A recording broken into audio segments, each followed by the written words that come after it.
बिस्मिल्लाहिर्रहमानिर्रहीम। तौफीक ताईद हिम्मत यारी, तौफीक ताईद हिम्मत यारी।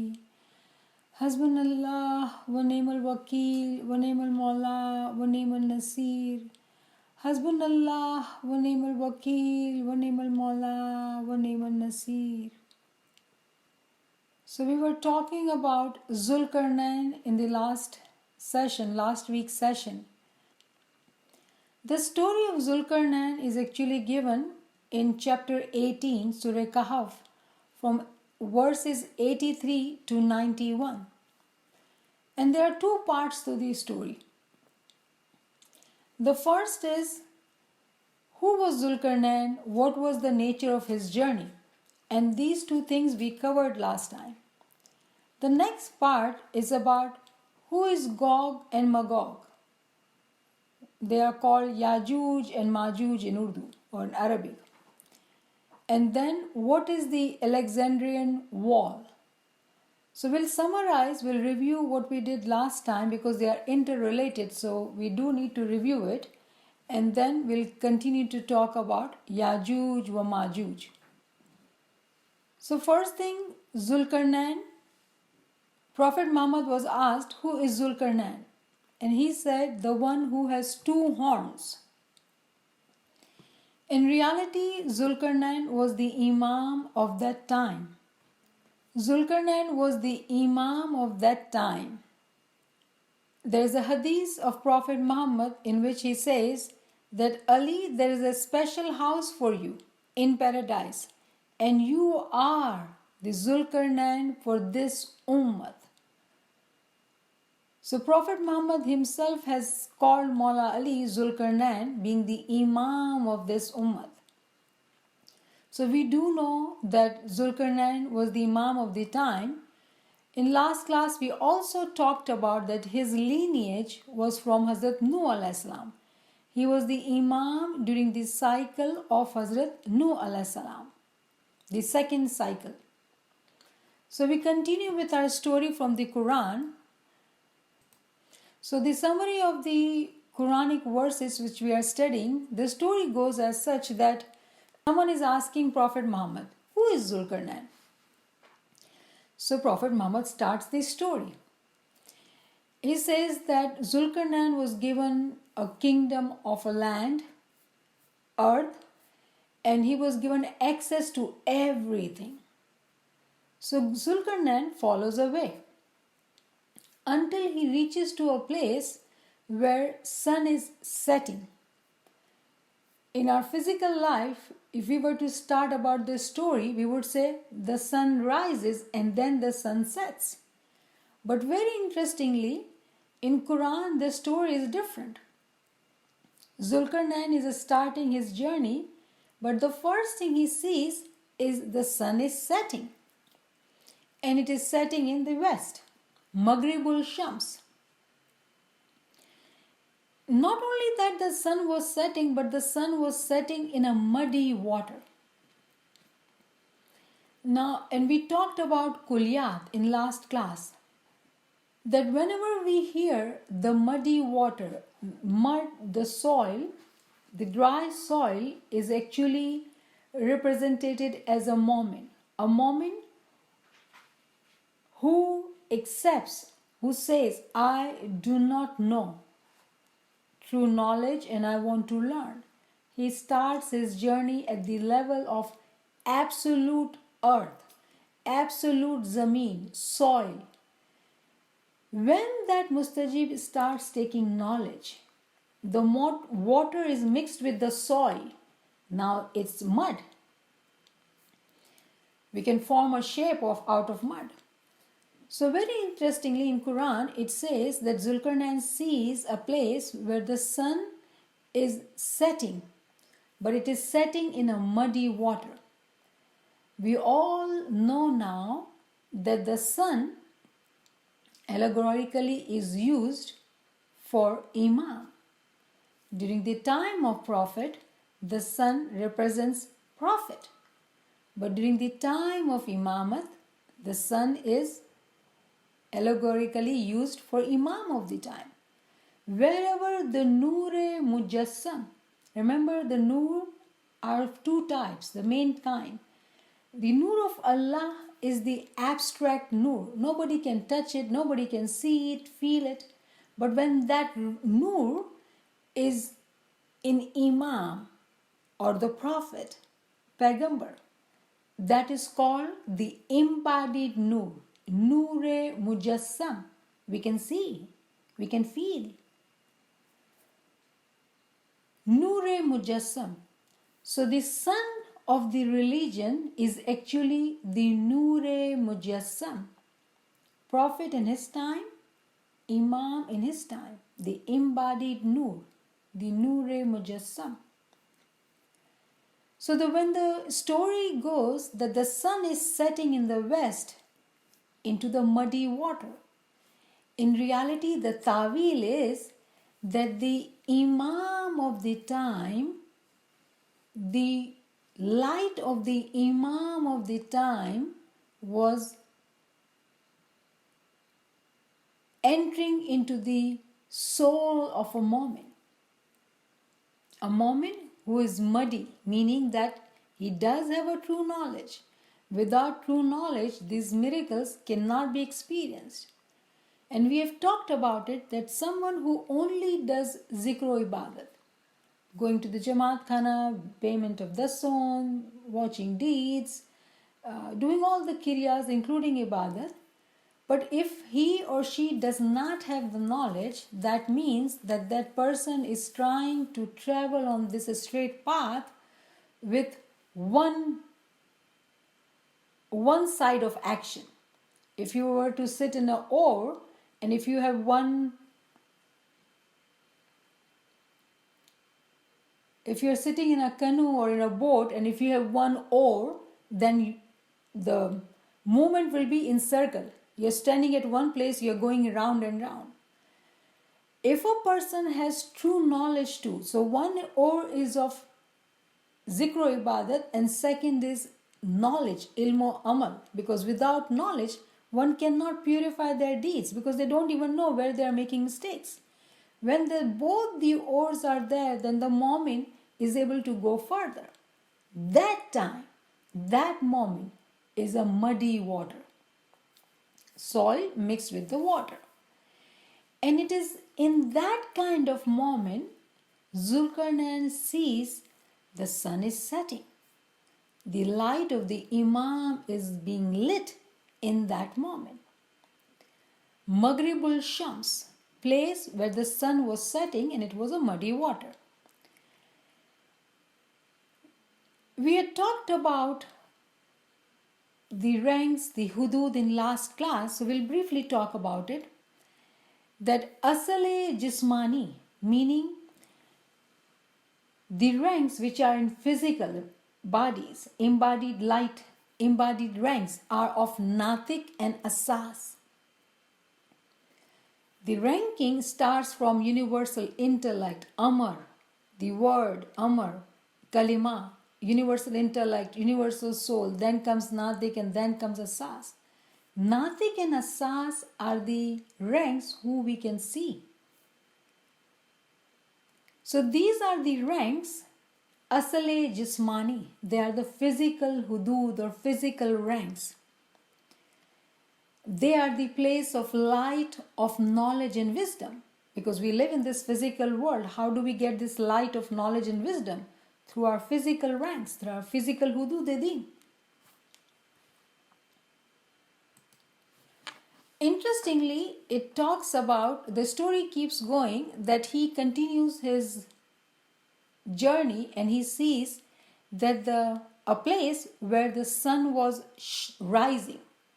Sun was shining, it was rising. And at that place, the ta'wil is that the spiritual hudud are at that place where the sun rises. Where does the light of Imam comes from?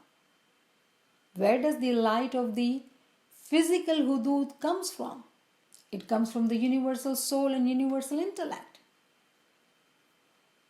That's the abstract light, the abstract nur. But when it is embodied nur, it is in natik and asas. So this place where the sun was rising, Matli al-Shams, the place where the sun was rising, that place is of a place which is called Asale Ruhani, the place of spiritual hududs, spiritual ranks, which is of universal soul and universal intellect.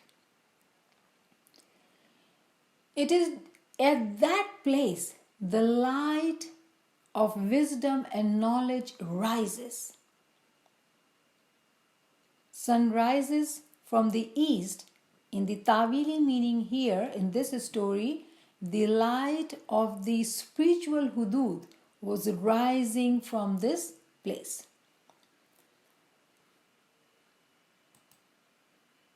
Now Zu'l-Qarnayn continues this story.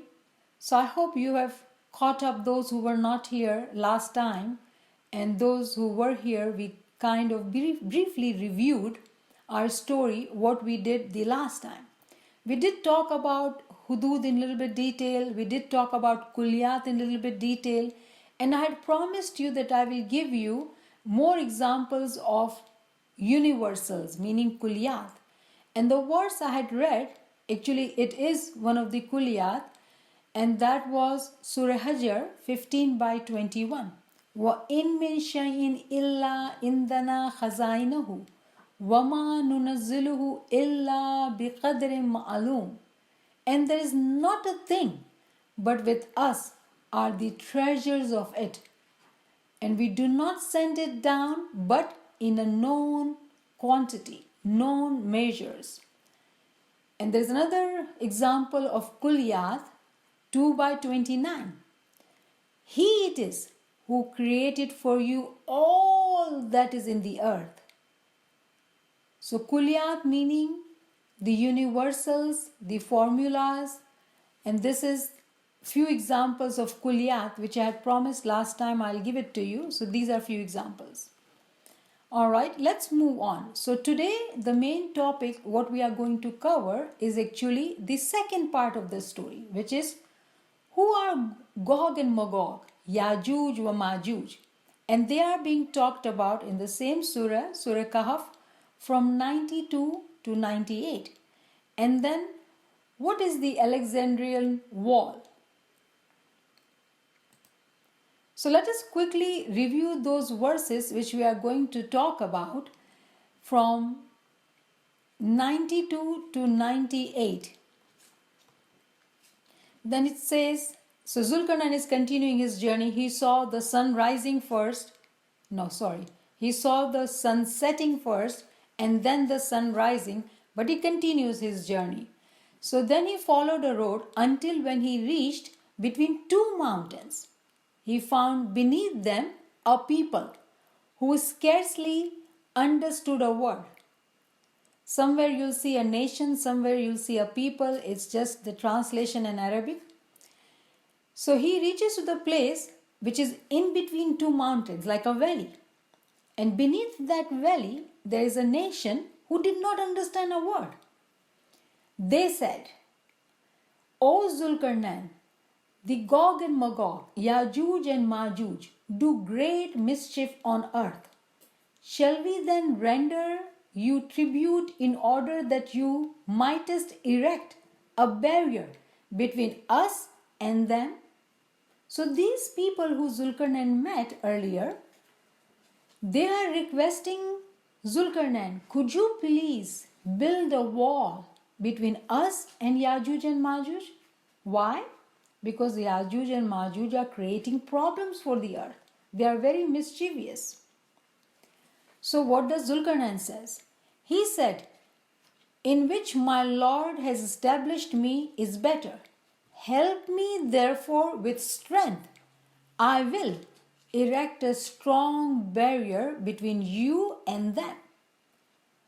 So Zu'l-Qarnayn says that yes, my Lord has given me that power, but you help me with your strength. Very interestingly, he says that you help me with your strength and then I will build a wall between you and Yajuj and Majuj. And then he says, bring me blocks of iron like iron sheets. Okay, bring me blocks of iron at length. When he had filled up the space between the two steep mountain sides, he said, blow. Then he had made it as fire. So he asked them to blow. But imagine the blow. I would blow.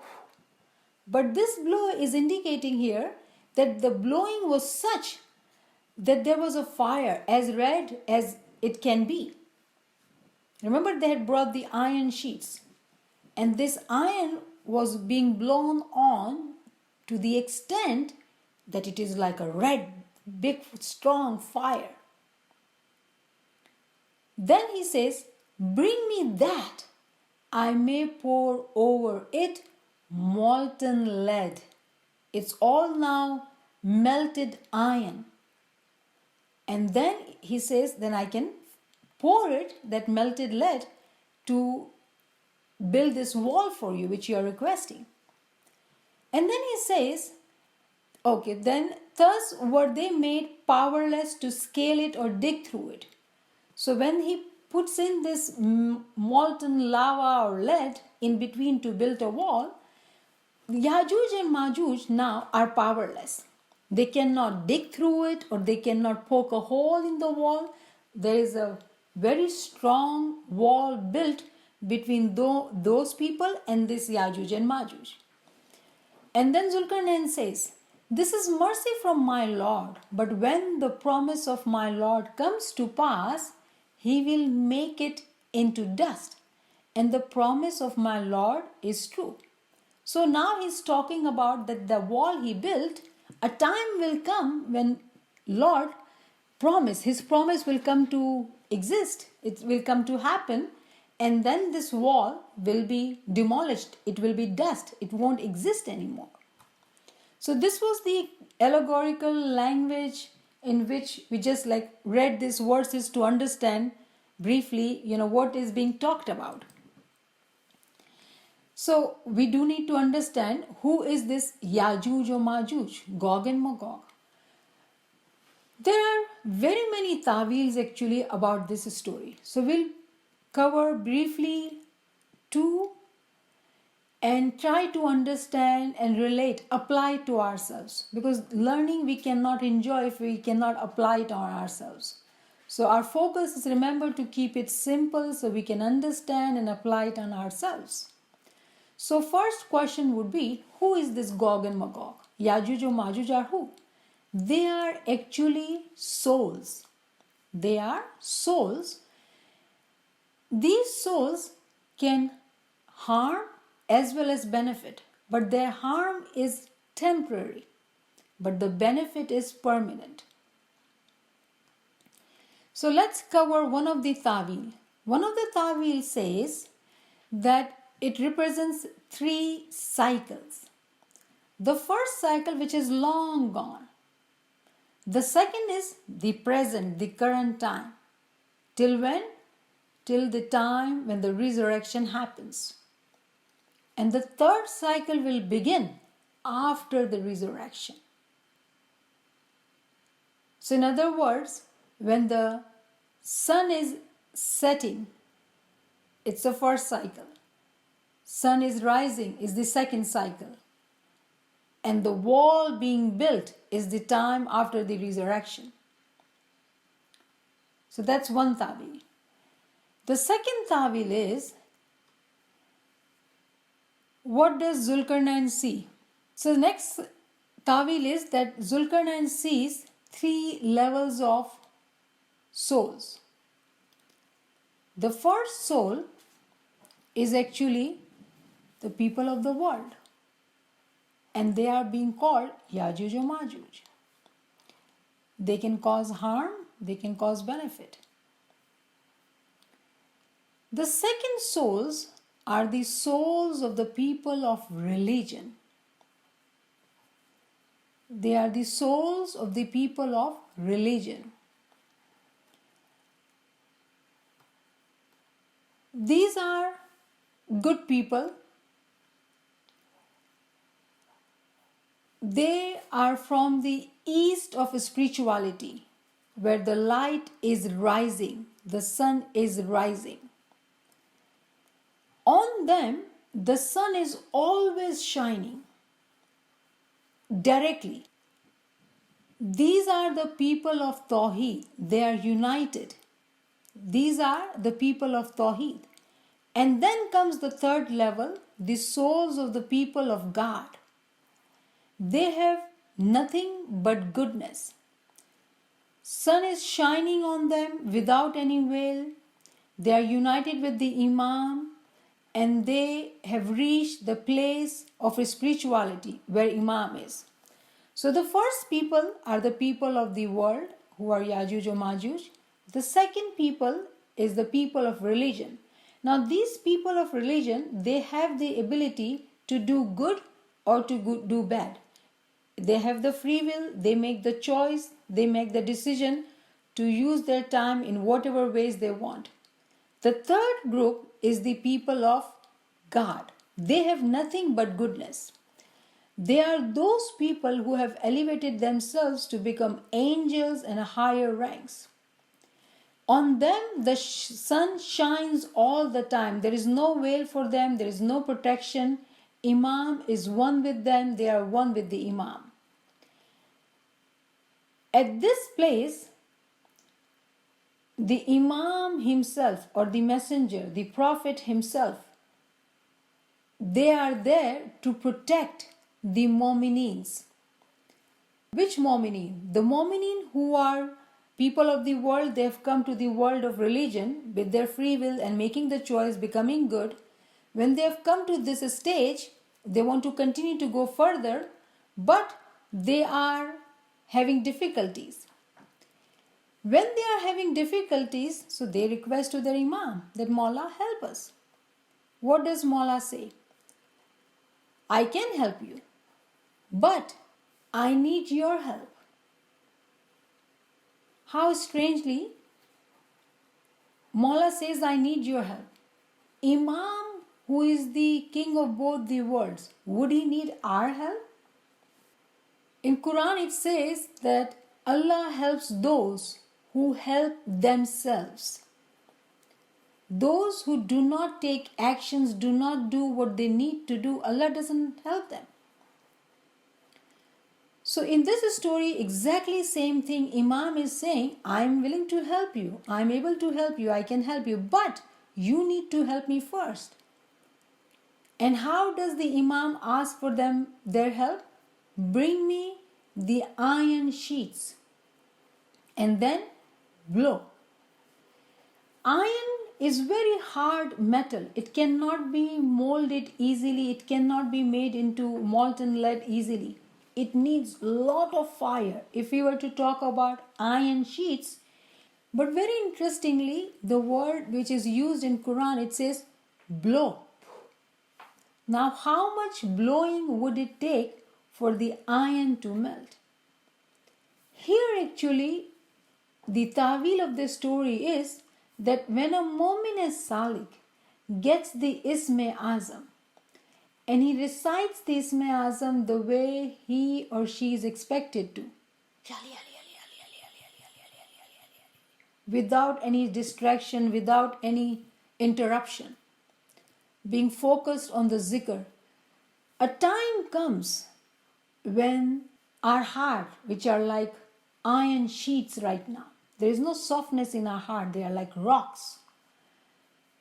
A time comes when that rock is melted, that iron sheets are melted, and the fire is made so strong, so powerful, that those iron sheets are melted.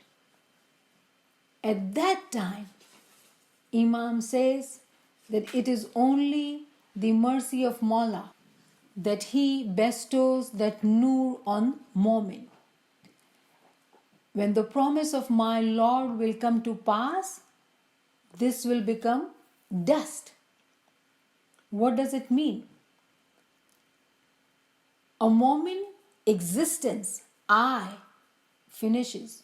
Mu'min reaches into the stage of mutu qabla anta mutu. Because what happens at that time? Momin at his place does not exist anymore.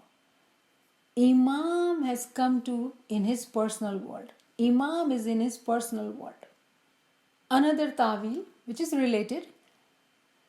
The first souls he saw in the east of the light, where the sun was setting, those souls have already attained eternal salvation.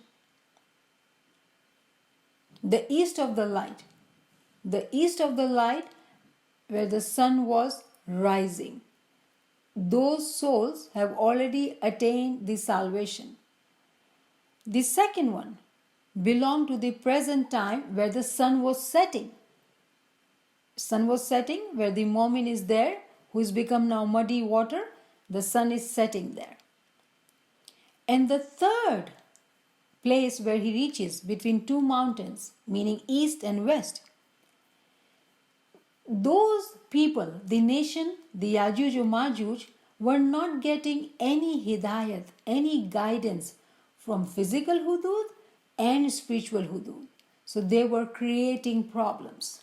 And that is why Imam was requested to create that barrier. So these souls, these Yajuj or Majuj, cannot harm these Mominin. So people in the West, in the light of guidance, those people have the capability of doing good or bad. Again, depends on their free will, how they choose to do what they are doing, what are their priorities, how they want to spend their time, what is their decision, what are their thoughts about hereafter, how they want to live their life today, right now, this moment. People in east of spirituality, the sun of light was always shining directly, because those were the elevated, higher ranking Mominin. In fact, that was the place of people of God. They did not do anything but good. And the third place, it's a place of spirituality for Khalifa or vicegerent of God. Now this is a higher ta'wil, but I will keep it very simple. What happens when a Momin Salik or Arif or Arifa goes through elevating their ranks by zikr ibadat, ilm amal? They are dying every day, little by little, step by step. Mutu kabla anta mutu. It doesn't happen in one day. It happens in step by step. They're going through that process of dying while living. When they are going through that process, when it happens, meaning Imam comes and sits in their personal world, at that time, very strange miracle happens. And this stage is very strange. Normally, one would think that we need to go to Imam, but in reality, it is not our ability, not our capacity to be going into Imam. It is the mercy of Imam who comes and sits in our heart, who comes and visits us, lives in us, transforms us. When that miracle is happening, that miracle one can call a change, resurrection. Whenever there is a resurrection happening in a Momin Salik, a trumpet is blown. Sur Israfil is blown. When this sur is blown, all the souls of the world, they get attracted to this Arif Kamil, who is going through this process of resurrection. And at that time, the Momin requests to Imam, Mawla, can you build this wall for me?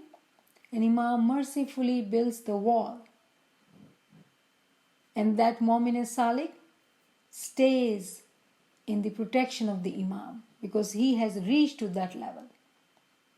Let's make it again simple and keep it simple so we can apply and can connect to. And inshallah, with time, the more we listen to these words, this language, the more we continue to walk in this path, we will be able to connect the dots and increase our understanding.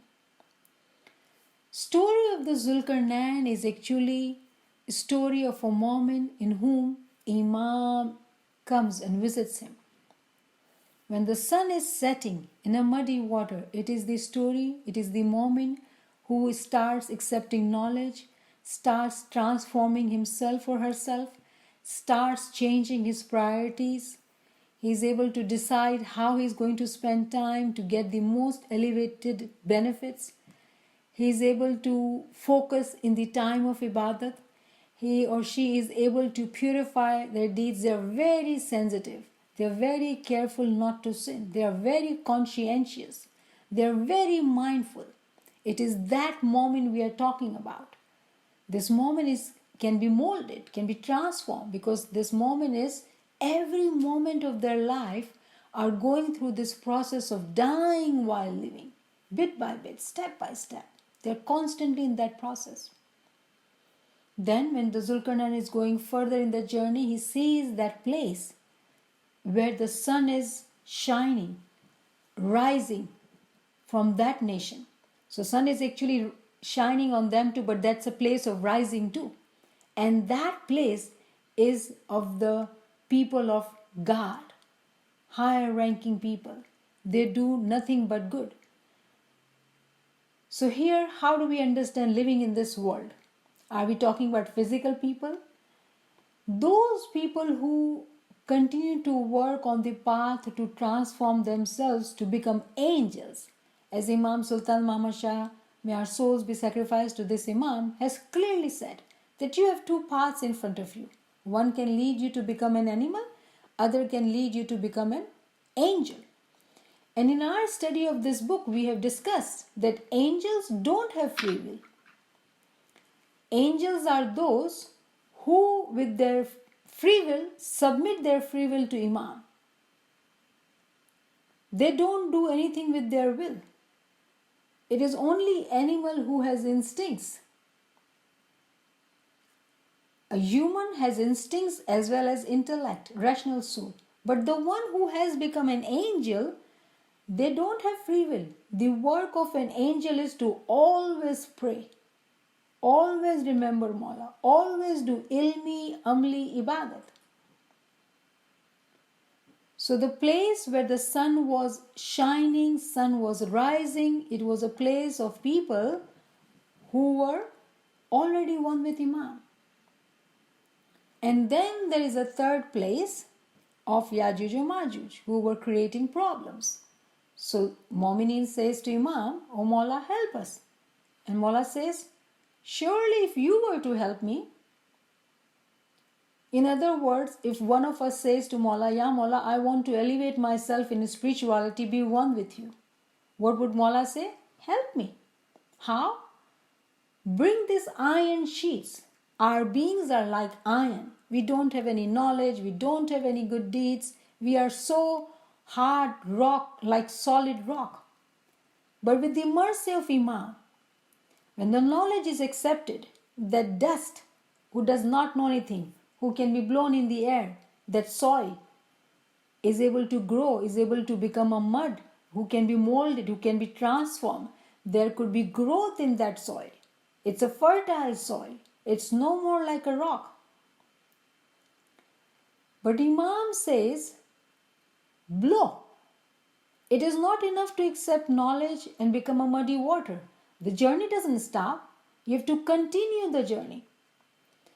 Continue the journey of zikr ibadat, which is 24 hours.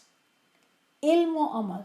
It is only through the knowledge that we will know how to move further in our path and do know and understand the path. Understand the obstacles too. If we don't have knowledge, we will miss the obstacles and we think that we are moving forward, but we are standing at one place. It is only through knowledge we would know how, where, why we are, or we are stuck, or we have reached. Shukran lillah, alhamdulillah. Blow. The ability to blow and make that strong iron sheets into molten lead is actually in every moment. Noor ki chingari is given to every moment. divine spark is given to every moment. That spark has to be made into huge fire. Blow. Blow until it becomes molten lead. And then Imam is able to fill that gap, build that wall. Then Mu'min doesn't have that problem, because Imam becomes his protection. But the beginning journey, the work, a Mu'min has to do. So in other words, very simply put, this beautiful story is actually of a Mu'min as Salik, who starts his journey from taking knowledge to transforming self, to be able to understand how the hidayat, the guidance is reaching him through physical ranks and spiritual ranks. And then he is able to identify all the obstacles, seeking Imam's help, meeting all the conditions to elevate to the extent that one would say, मैं उसमें कि वो मुझ में, ये सिर्र क़ियामत है. Is he in me or am I in him? That is the secret of resurrection. So I'll stop here, and if any friends have any questions, you can come forward. I know it was a bit difficult. I tried my best to keep it simple and tell you everything, because there are some who go back and read the books.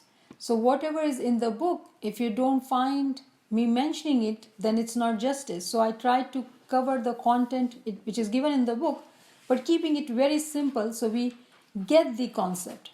And those friends who are regular, I hope they'll stay with me and we can continue to learn and move on this journey further. So I just wanted to comment, what resonated with me again for the 100th time, but it doesn't sink in, is that we have to prepare ourselves for Mola to come to us. Like, we cannot go to him. He has to come to us, and we have to prepare ourselves.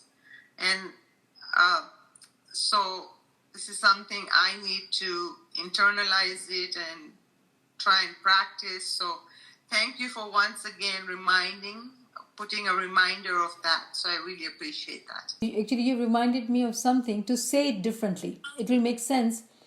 The reason we cannot get to him, because we are not capable. And if I can, then I become somebody. It is me. I reach to Mawla. There is no humility. Right. So in order for us to stay humble, the process is set in such a way that Imam says in Baitul Khayal, sit in humility. I am not the one who is able to wake up and sit in bandagi. It is his mercy that we are able to wake up and sit and say his name. Who are we? We are nobody. So the humility is such a strong, powerful principle we can never forget. So thank you for reminding me to mention this. Yeah, thank you. That's what it's all about, humility, right? Yes. Yeah. Thank you. You know so much, but you don't say that you know. You always stay humble, dust under the feet of moments. That's how we should be. Anyone has any question? Mulali Madad Kareem? Can you expand on that last statement you made, the last phrase? Remind me, say a few words, Kareem, so I can remember. This is basically from Alama Sahib, yeah? Yeah, oh yeah, we are studying his book. No, I'm talking about... Okay, I understand you, Kareem. I'm sure those who are keeping up with this knowledge and they are understanding these books we are studying, Allama Nasiruddin Hunzai, for sure, if you were to read his book, so all the tawilat I mentioned, all this is not from anybody else, but it is all from Allama Nasiruddin Hunzai's books. And I used two books to help you, give you tawil. One is, of course, What is Soul? And within that book, question 52, he mentions Recognition of Imam book. So I did go to that book too to try and understand, to make it simple and easier so we all can understand. So I took both of these books, the content from. So this is not my content. It is his teachings which we are benefiting from. So Allama Nasiruddin Hunzai, if we were to read his book, it is very evident that this individual had reached to the extent which we talk about in our classes and we get fascinated. He is someone who during his lifetime merged with Imam and got these pearls of knowledge, and he has written 150 books which are published. And if you were to know about him, he did not even attend school more than 2 years in his young age, third grade and fourth grade. He's never been to school. And he's written in languages. He's spoken in languages, written books, so many books, still in the process of publication. So all this journey actually has been written from his learning, from his own experiences, and that's what actually I am telling you about. So thank you, Kareem. We should be giving credit to the person who has helped us to learn this beautiful knowledge, all the secrets of Imam, in such a way that we can learn today, talk about it. All this was hidden from us. This Batini knowledge was hidden from us. So Alhamdulillah, we are very blessed to be having the resources from him given to us so we can study and learn these concepts. Shukran. Thank you. So I understand that there are three types of souls in this world, and also the closeness to Allah, to Mola is what I have always understood is it comes by the mercy of Mola. Sure. And so we continue doing Giryazari and Ibadat. And Ilm. Inshallah, he will listen and he will realize that there are moments who are ready. Very, very humbly, my sister, very humbly. Yes. What you said, I will reword it a bit. Yes. He knows Chit ki chori, our peers have taught us. Yes. So whatever we are doing, he is already aware. There is nothing hidden from him. But when we say we are waiting, yes, as a moment we say, our peers have said that, pankhdiya hoy to udine shane jain malu. Shu karu mara pankhdiya જ નથી, right? Something like that. That if I were to have wings, I would fly right now to be one with my Imam. But what do? I don't have wings. Whatever we are doing as moments, if we are still waiting for the nur to be lit in our personal world, then very humbly, we are not doing what we are supposed to do, or we are not doing it right way. We are not doing enough. He is anxiously, he is desperately wanting to be one with us, to give us the nur. Why would Imam come in Diamond Jubilee, give us Didar, give us Isme Azam, and give us all the title of Thy? There has to be a reason. He just wants to give. It is us who are not doing what we are supposed to do. So when you were talking, you said we are doing Giryazari, we are doing Ibadat, but you did not mention knowledge. And that's what I've been emphasizing. That do not think that this journey can be, this path can be crossed without knowledge. And then when I talk of knowledge, someone says, oh, I am too old. I'm sorry, this is just for learning purposes. Please forgive me. I am old, or I don't have time, or I am busy in other things. I have young children, or I have other duties to fulfill. I say, all these reasons are excuses. Because the main duty of ours is to get to the batin. Clearly, Imam Sultan Muhammad Shah's Farman, if we were to read, he says that this world has been created as games, rang barangi khilone ki tarah, right? We should not be distracted or just paying attention to that aspect of our life and missing out on the important part of our life. Very simply, if we are not seeking knowledge, I'm sorry, the elevation is not going to be there. If you imagine yourself, if you're sitting in a boat and if you have just one oar, what will happen? You'll go round and round and round, and your arms will be tired. The time will pass and you'll think, oh my God, I've been working so hard. But you're not traveling further. You're standing at the same place. Yes, working very hard, but not in the right way. A person who wants to move forward has to get the ore of a knowledge and then go further, keep going further. That is the only way. Without knowledge, this journey is difficult. So I'm glad you're here. Is my understanding okay then that even to acquire the knowledge, you need the mercy from Mola? Yes. You know, he knows you are ready for the knowledge, and it comes in one way or another.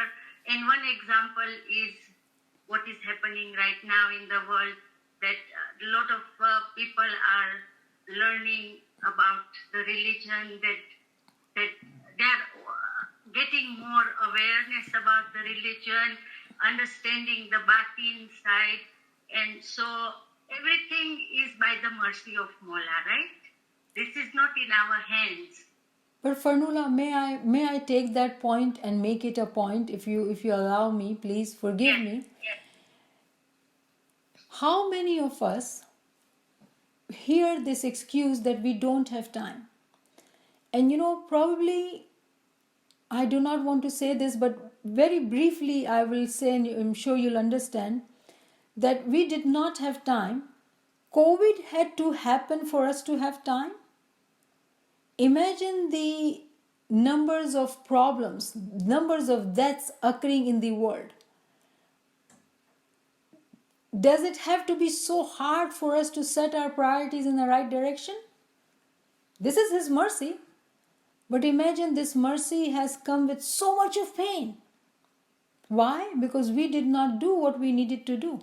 So yes, He is merciful. Yes, He has given this COVID time to us, so we are not as busy as we used to, and we are getting this knowledge. So this is something to think about. We do need to look into ourselves to say, what is my priority? What do I want from this life? I do not know if I go to bed tonight, will I wake up tomorrow morning or not? Why my work is more important. I'm not saying to miss work full time, so please don't take me wrong. Why do we say my work is more important or my children are very important? I'm not saying they're not. My house is important, my business is important, but my spirituality, when I will have time, then I will do it. Why can it not get the equal importance than our physical life? So I see a beautiful question here. How much knowledge is enough? As Mola says, too much knowledge is like a flood. So I will have to check if Mola has said knowledge or information. Information is like a flood, no doubt about it. But from the information one chooses the knowledge, and from the knowledge is wisdom. So this friend is telling me about Azazel. This friend who is asking that can the knowledge be too much? Can it be like a flood? So Imam's Farman, Mola had talked about information. Within the information there is knowledge, and within the knowledge there is a wisdom, which is very limited. Okay, let's talk about knowledge. Knowledge has also like branches. This here we are talking about only Tawili spiritual knowledge, which is limited, let me tell you that, very limited. And from that what we learn, do we apply it on ourselves or not? The way Rosie was just talking about humility, that's the crucial part. We can learn knowledge, we can read books, we can become a scholar, give as many lectures as we want, do whatever we want to, but if we don't apply it on ourselves, then we have not reached anywhere. And that's how we mentioned the example of Azazel. In Ginan P says, Chhatris karor kitaba padya, but bhitar na laya, Mafi, I don't remember the last word, that there was no change in his heart. He read 36 million books. He was a scholar, academician. But the change he had to bring in him, he did not. He did not learn the essence. Bhitar bhed na paya. Thank you. So the change he had to bring in himself of humility, of farman bardari, he did not do that. And he became shaitan. till the end of the time. I hope I've answered your question. Yes, in Pakistan, Farman in Diamond Jubilee, Imam said 11 times, learn, learn, learn, learn, learn, learn, learn, 11 times. That is why it is so important for us to learn. Please set our priorities right. We do need to do that. Thank you so much. Thank you. Yali Madad, Yali Madad. Thank you.